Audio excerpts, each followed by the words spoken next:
என் வாழ்க்கை ஆண்டவருக்கு மட்டும்தான் தெரியும். இனி வேற ஒருத்தருக்கும் தெரிய போவது இல்லை.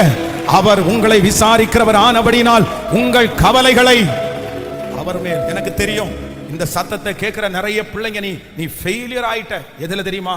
ஒருத்தன் இருதயத்தை நீ திறந்த, ஒரு பர்சன்ட்ட நீ இருதயத்தை திறந்த. நீ திறந்ததுனால உனக்கு எவ்வளவு நஷ்டம் தெரியுமா? எவ்வளவு நஷ்டம் தெரியுமா? நீங்க நம்பி இருதயத்தை திறக்க கூடாது. அந்த இருதயத்தில் இருக்கிற ரகசியத்தை கூட அடக்கி வைக்க தெரியல அப்படின்னு சொன்னா நீங்க எப்படி ஸ்பெஷலா இருப்பீங்க? போற இடத்துல எல்லாம் குமுறிட்டே இருக்கக்கூடாது. போற இடத்துல எல்லாம் நீங்க வாயில பேசிட்டே இருக்கக்கூடாது, புலம்பிட்டே இருக்கக்கூடாது, தெரியக்கூடாது. நீங்க சில நேரத்தில் எந்த பாதையில கடந்து போறீங்கன்னு கூட யாருக்கும் தெரியக்கூடாது. நீங்க என்ன பிரச்சனையில இருக்கிறீங்கன்னு யாருக்கும் தெரியக்கூடாது. நீங்க எந்த விஷயத்துல ஸ்ட்ரகிள் ஆயிட்டு இருக்கீங்கன்னு கத்தரை தவிர வேற யாருக்கும் தெரியக்கூடாது. நீங்க ஸ்ட்ரகிள் ஆகிறது ஆண்டவருக்கும் உங்களுக்கு மட்டும்தான் தெரியும். ஏன் அப்படின்னா, என் காலடிகளை உறுதிப்படுத்துகிறவர் அவர் மட்டும்தான். என்னை வலுவாமல் காக்கிறவர் அவர் ஒருத்தர் மட்டும்தான்.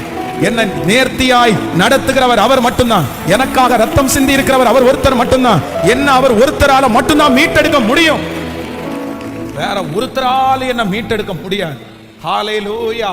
கர்த்தருடைய பிள்ளைகள் ஒவ்வொருத்தரும் இன்னைக்கு ஒப்பு கொடுக்கணும். நம்பர் 3, மூன்றாவதாக என்னுடைய